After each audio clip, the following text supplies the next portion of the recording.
Mindre än ett år senare fördes Khomeini till sjukhus med magcancer. Han besöktes regelbundet president Ali Khamenei och Rafsanjani.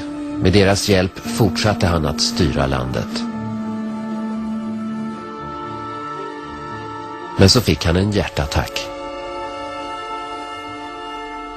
به من اطلاع دادن که لازمی که در بیمارستان در جناران باشم. وقتی که وارد شدم امام رو دیدم و امام هم چشمشون باز کردن منو دیدن.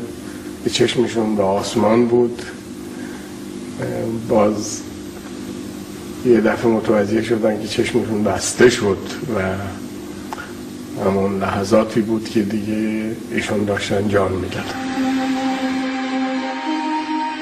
Ayatollah Khomeini hade varit en av de få riktiga revolutionärerna i modern tid. En man som inspirerat miljoner människor. Han hade också varit en hårdför, hänsynslös politisk ledare. مشکل بود که خب شخصیت امام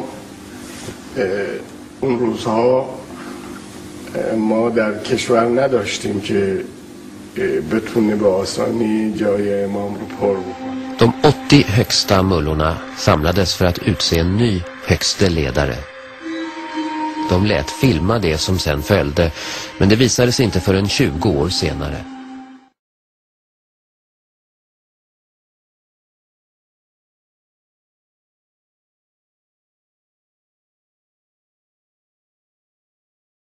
آقای شبستری چیزی از آقای طاهری شنیدم که امام جمله درباره آقای خامنه‌ای گفتن اگر آیون مایلن من نقل کنم و الا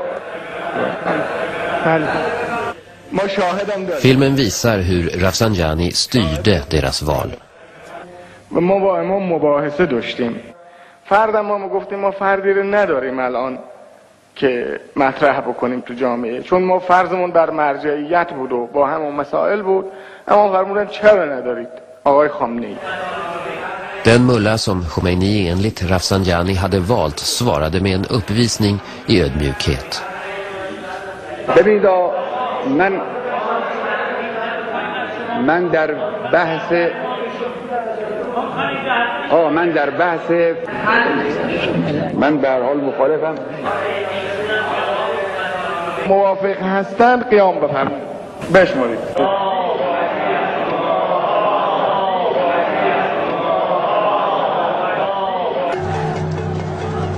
Dagen därpå begravdes Ayatollah Khomeini.